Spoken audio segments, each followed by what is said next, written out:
Oke, sampai di sini kita sudah bisa memparsing URL. Berikutnya, setelah kita parsing URL yang sudah kita lakukan, untuk routing kita perlu memilihkan controller dan action yang diperlukan dalam aplikasi. Oke, sebelumnya kita sudah dapatkan array yang isinya adalah array ke-0 controller, array ke-1 action, berikutnya adalah parameter. Nah, untuk memilihkan controller, langkahnya begini. Kita melakukan cek di directory controller, apakah file controller yang dituju ada. Kalau ada, maka kita buat instan yang baru dari kelas controller yang dituju. Gitu ya. Nah, itu kalau kondisi kalau ada. Kalau tidak ada, maka kita harus membuat sebuah default controller terlebih dahulu. Demikian juga dengan actionnya dan parameternya. Oke, kita buat dulu.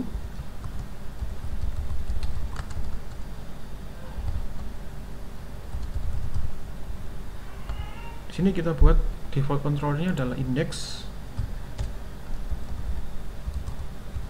dan default actionnya adalah index juga.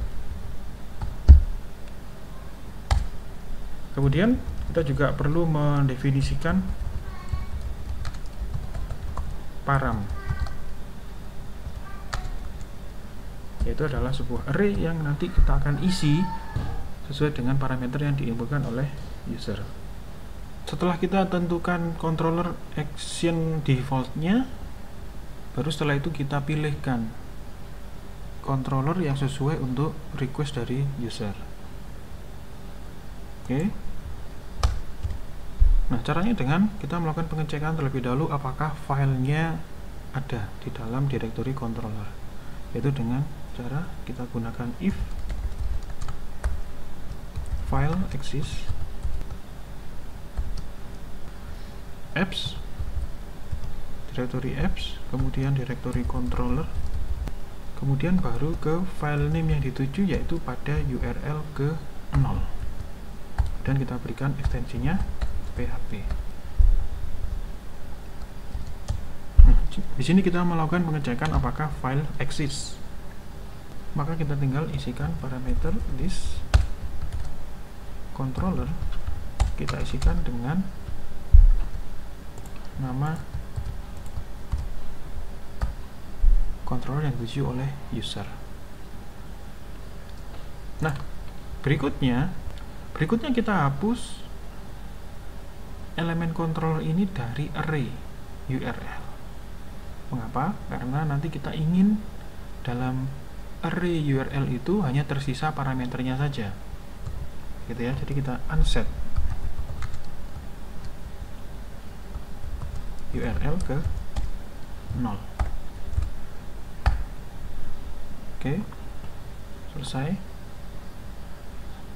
Berikutnya kita perlu membuat instance dari controller yang dipilih oleh user atau controller defaultnya, yaitu dengan yang pertama kita require dulu file name-nya, ya, file name-nya ini tetap kita gunakan ini ya, tetap kita gunakan directory apps controller, kemudian file name-nya sudah kita harus ganti dengan this controller ya. Kemudian kita tambahkan ekstensi PHP. Berikutnya setelah kita require, kita buat instance yang baru dari controller dan kita isikan tetap di variabel controller new this controller. Oke, berikutnya kita coba dulu. Nah, di sini ada error. Kenapa? Ini karena kita belum membuat file controller index.php di directory controller. Ya, jadi kita harus membuat dulu index.php sebagai controller default. Oke, kita buat class index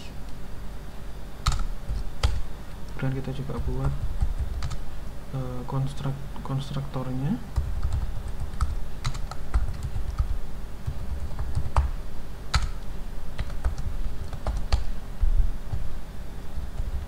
Kita echo saja untuk cek ya.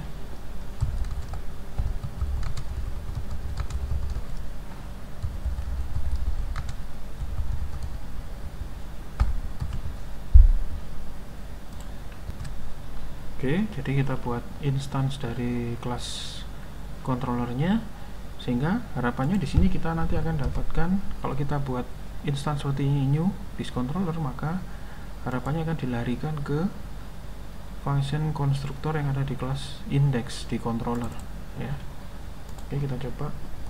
Oke, jadi ini sudah berhasil bahwa Anda berada di controller index, jadi sesuai pada fungsi konstruktornya. Nah, berikutnya setelah kita dapatkan file controllernya, kita pilihkan action yang sesuai dengan input dari user.